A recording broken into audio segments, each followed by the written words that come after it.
Once upon a time, in a small, bustling village nestled between rolling hills and a sparkling river, there lived a young girl named Amaka.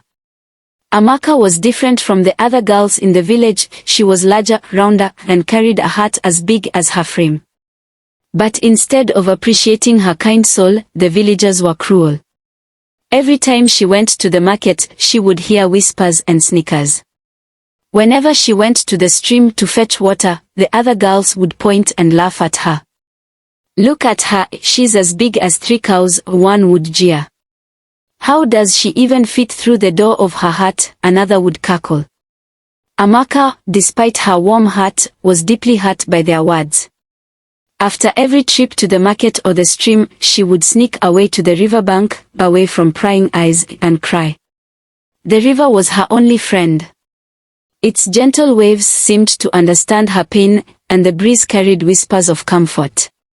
One day, after a particularly harsh round of insults, Amaka sat by the river, her face buried in her hands, sobbing uncontrollably. Her tears fell into the river, creating small ripples in the water.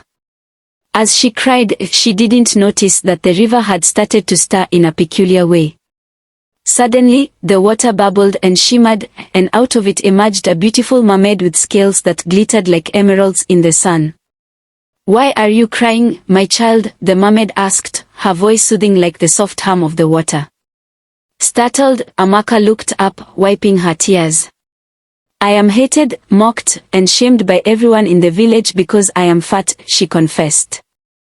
"I try to be kind, but all they see is my size." The mermaid's eyes softened as she listened.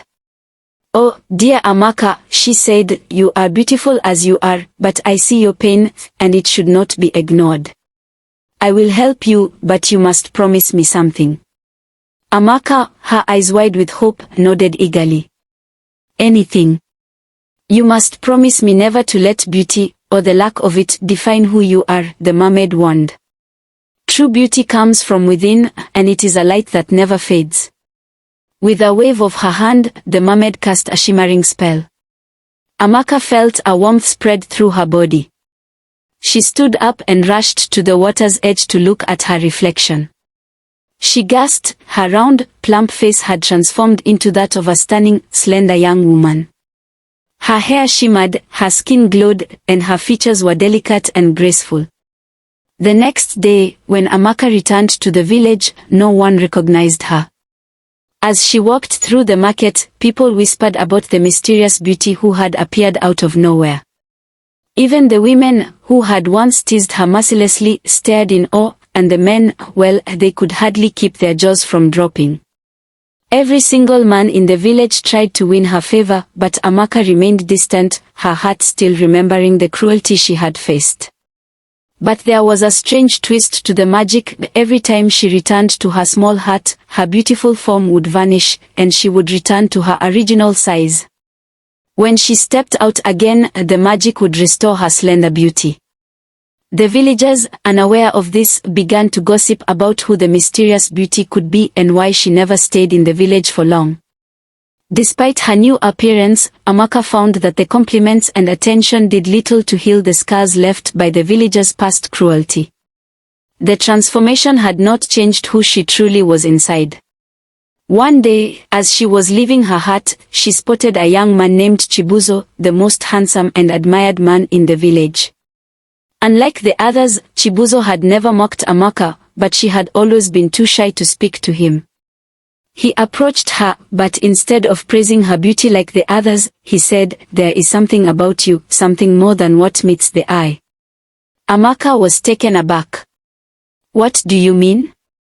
"There's a kindness in your eyes, and a sadness too. I see it every time I look at you."